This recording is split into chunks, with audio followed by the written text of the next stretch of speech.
হাতের আঙ্গুল ফোটালে কি হয় জানলে আপনি অবাক হবেন। বৈজ্ঞানিক একটা ব্যাখ্যা এবং নবীজির সুন্নাহ আশ্চর্য একটা জিনিস এখানে বের করে নিয়ে এসেছে। অনেকে রয়েছে দেখবেন হাতের আঙ্গুল ফুটায়, নিজের আঙ্গুল তো ফুটাই, আরেকজনের হাতের সাথে মুসাফা করে তার হাতের আঙ্গুলও ফুটাইয়া দেয়। এটা একটা অভ্যাস অনেকের রয়েছে।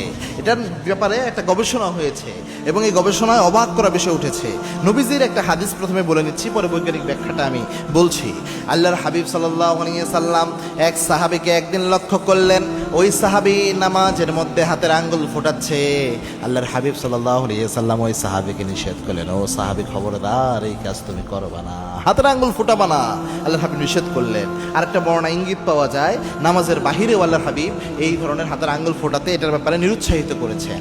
আজকাল বিজ্ঞান বলছে আমাদের এই যে হাতের আঙ্গুলে যে যখন টান দেওয়া হয় যে ফুটে কেন, এটা এখানে অনেকগুলা কোষের মধ্যে এক ধরনের ফাঁফা গ্যাসের মতো তৈরি হয়। যখন টান দেন ওটা একটা বুদবুদ ভাব থাকে, ওটা আস্তে করে শব্দ হয় এবং এটা দিয়ে যেটা হয় আপনার লিগামেন্ট ঢিলা হয়ে যেতে পারে এবং কোনো কিছু যে আপনি শক্ত করে ধরেন, এই যে হাতের মধ্যে কোনো কিছু প্রেশার দিয়ে ধরার একটা ক্ষমতা আল্লাহ দিয়েছে, একটা শক্ত করে।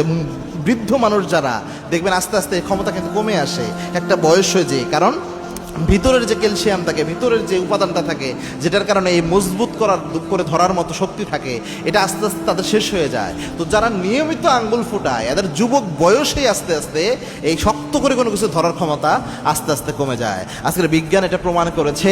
আর 1450 বছর আগে জনাবে মুহাম্মদ রাসূলুল্লাহ সাল্লাল্লাহু আলাইহি ওয়াসাল্লাম এই ব্যাপারে নিষেধ করে গিয়েছে।